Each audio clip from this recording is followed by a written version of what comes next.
Oke, assalamualaikum warahmatullahi wabarakatuh. Selamat pagi, selamat siang, selamat sore, dan selamat malam, teman-teman Brigada Satya. Kembali lagi kita akan belajar bersama mengenai teknik audit berbantuan komputer untuk pertemuan 10, yakni kita akan fokus pada SQL yang operasinya adalah operasi query tabel tunggal. Nah, perlu diketahui bersama bahwa menurut beberapa referensi, SQL by defaultnya adalah non-case sensitive. Artinya ketika teman-teman menampilkan beberapa kolom, teman-teman tidak perlu memperhatikan kapitalisasinya. Ini adalah by default. Namun dalam beberapa kasus mungkin ada yang case sensitif. Oke, kita langsung ke operasi yang pertama, yakni menampilkan data dan menampilkan data yang unik. Yang pertama adalah cara kita menampilkan data, yaitu kita akan menggunakan query seperti ini, select, kemudian diikuti nama kolomnya, dan dipisahkan dengan tanda koma seperti ini apabila ingin menampilkan beberapa kolom, dan kemudian from diikuti dengan nama tabel. Contohnya adalah seperti ini.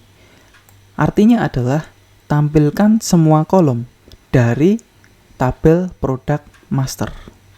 Nah, tanda bintang yang ada di sini artinya adalah menampilkan semua kolom. Namun ketika teman-teman ingin menampilkan hanya beberapa kolom, akan menjadi seperti ini, yang artinya adalah tampilkan kolom kode produk, nama produk, dan standar harga jual dari tabel produk.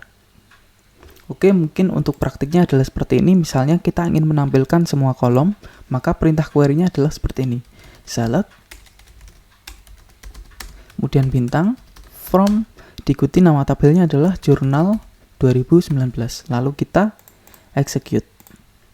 Oke, ini adalah select yang pertama. Kemudian, yang kedua adalah bagaimana cara kita menampilkan data yang unik. Misalnya contohnya adalah seperti ini. Di sini ada nama mahasiswa, di mana Pak Ijo mengisi formulir 2 kali, dan Pak Ijo mengisi formulir 2 kali. Nah, ketika kita menggunakan cell distance, maka hasil yang keluar adalah hanya satu saja dari data yang terduplikasi, hanya ditampilkan salah satu saja seperti ini. Nah, perintahnya adalah seperti ini. Select distance, kemudian diikuti dengan nama kolom, from, nama tabelnya adalah tabel kuota. Yaitu artinya adalah tampilkan kolom nama mahasiswa yang unik dari tabel kuota. Contohnya adalah seperti ini. Misalnya kita ingin menampilkan nomor buktinya JV0000, ini hanya ditampilkan 1, dan ke bawah juga hanya ditampilkan 1. Artinya kita akan menampilkan nomor bukti itu apa aja sih, atau berapa aja. Caranya adalah seperti ini. Select distance, kemudian diikuti nama kolomnya. Nah, ketika teman-teman menggunakan Heidi SQL, mungkin jendela awalnya adalah seperti ini. Teman-teman tinggal tarik, nanti biar mempermudah dalam kita menseleksi kolom yang akan ditampilkan. Misalnya seperti ini. Kita ingin menampilkan nomor bukti, maka kita tinggal drag and drop nomor bukti ke sini. Oke. Lalu kita execute. Nah, ini adalah nomor bukti yang unik. Yang selanjutnya adalah bagaimana cara kita mengubah nama kolom yang ditampilkan. Misalnya kalau di sini kita ingin mengubah kolom customer ID itu sebagai ID. Lalu kita juga ingin mengubah kolom customer name menjadi nama. Caranya adalah kita menggunakan S.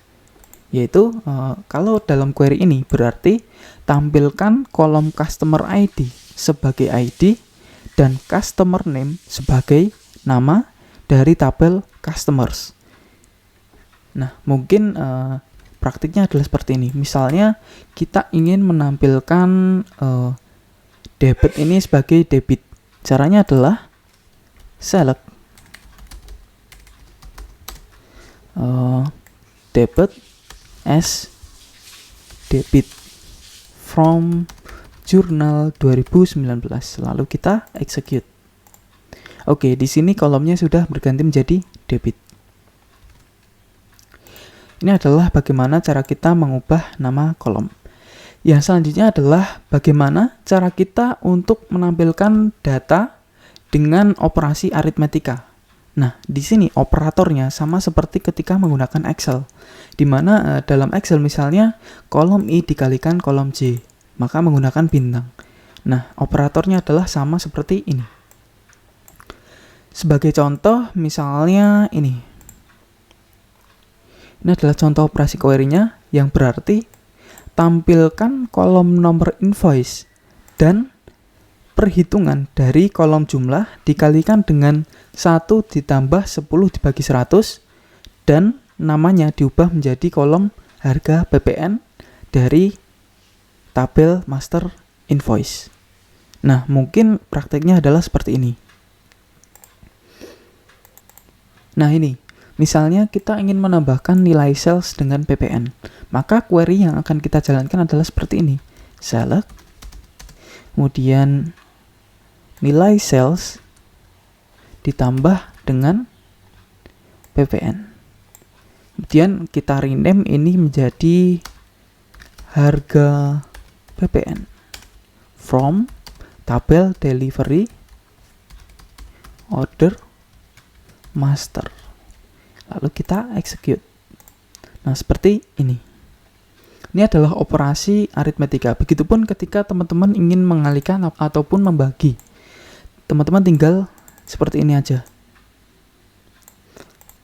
Atau ketika teman-teman ingin menghitung harga PPN-nya secara manual, maka misalnya kita asumsikan bahwa jenis sales ini dikenakan PPN semua ya, 10% semua. Kita asumsikan di sini nilai salesnya dikenakan PPN semua, maka cara menghitung PPN-nya saja yaitu nilai sales dikalikan dengan 10/100. Seperti ini. SPPN. Oke. Nah, ketika teman-teman ingin membulatkan perhitungannya, berarti kita tinggal tambahkan round di sini.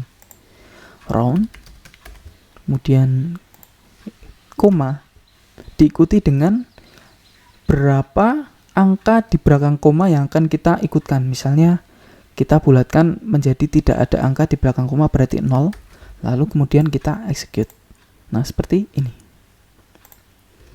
Oke, ini adalah terkait dengan operasi aritmetika. Yang selanjutnya adalah bagaimana kita melakukan fungsi statistik dasar. Seperti kita ingin menghitung jumlah, bukan jumlah, kita ingin menghitung itemnya ada berapa, lalu kita ingin membuat rata-rata, kita ingin membuat jumlah, lalu kita ingin menampilkan nilai minimum, kita ingin menampilkan nilai maksimum. Nah, operatornya sama seperti Excel, di mana kita menggunakan count, average, sum, bin, dan max. Nah, perlu diketahui di sini itu hasilnya akan menjadi seperti ini, di mana fungsi statistik dasar di sini digunakan untuk mengoperasikan dalam satu kolom. Misalnya kolom average total sales. Kita praktikkan aja ya, biar lebih mudahnya. Misalnya kita ingin menambahkan jumlah debit, berarti select, kemudian sum from jurnal 2019, lalu kita execute. Nah, hasilnya seperti ini. Namun ketika teman-teman ingin menjumlahkan per masing-masing kolom sebelumnya seperti ini, misalnya kita menghitung jenis sales kemudian average dari total sales masing-masing jenis sales, maka kita akan membahasnya di materi group by.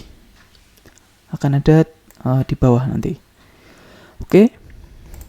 Mungkin cukup sekian materi dari operasi query dasar, dan akan dilanjut video untuk filtering, grouping, maupun limit. Terima kasih. Wassalamualaikum warahmatullahi wabarakatuh.